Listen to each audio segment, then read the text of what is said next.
Hello po, ask lang ako bakit po 18K lang? Di po ba 20K ang nasabi ni President Marcos? Ito naman po tayo mga master ha. Nabanggit na po natin ito sa previous natin na mga episodes at muli po natin pag-usapan dito ngayon. Bakit 18K lang daw yung gross na SRI ng DepEd kung ang sabi ni President Marcos ay 20K? Malinaw naman doon sa administrative order ni Pangulong Marcos na hindi po siya fix na 20K ang matatanggap na SRI. Kasi kung ang DBM o ang gobyerno nagbigay ng pondo para dyan, then sigurado na fix yung SRI na yon. Ang sinabi po sa administrative order ni Pangulong Marcos ay not exceeding 20,000. Ibig sabihin, hindi lalagpas sa 20,000 yung dapat na SRI ng mga empleyado ng gobyerno.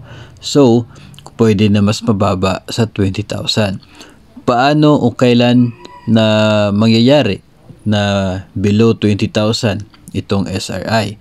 Ayon pa rin po sa administrative order ni Pangulong Marcos, kapag ang lahat ng mga available savings sa personal services at sa MOOE, kung ang lahat ng savings na yon ay hindi sapat para ibigay ang buong halaga ng SRI, ng agency ay pwedeng magbigay ng lower but uniform amount.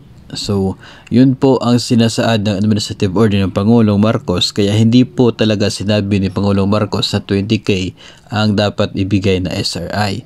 May conditions po yun. 20K kung kaya ng savings ng agency.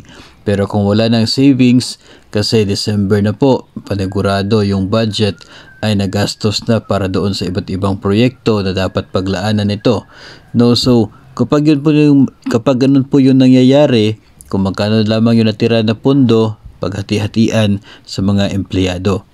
Pwede po na mas mababa sa 20,000 basta uniform amount para sa lahat ng mga empleyado ng ahensya. So, therefore, ay ganun po yung naging dahilan. Yung available na savings ng DepEd ay hindi sapat para ibigay yung 20,000 sa bawat empleyado. Hindi umabot ng nasa 20 billion. Kaya ito pong naging desisyon ng ahensya is 18,000 lamang yung maibibigay base sa available savings. Huwag po kayong mag-alala kasi hindi naman po sinasadya yan na talagang ganun lang yung ibibigay. Kasi kung mayroon pa mas mataas na available na pondo na pwedeng magbigay na mas mataas na halaga, panigurado ibibigay yon ng DepEd. Kasi hindi naman po mapapakinabangan ng DepEd yung natirang pondo pagdating ng susunod na taon kung hindi po yan gamitin for SRI. Kasi mag-lapse po yan at ibabalik po yan sa treasury ng bansa.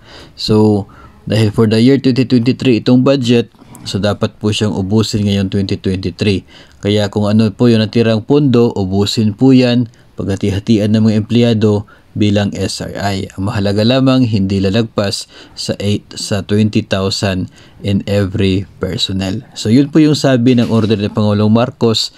Kaya sana po ay maintindihan po natin na mayroon pong kondisyon yon. Hindi po siya fixed na 20,000 at hindi po required na 20,000 yung ibibigay. Ang required po ay kung magkano yung available savings ng ahensya as of ngayong taon, dapat yun ang ibigay basta hindi lamang lalagpas sa 20,000 at uniform amount ang ibigay sa mga empleyado.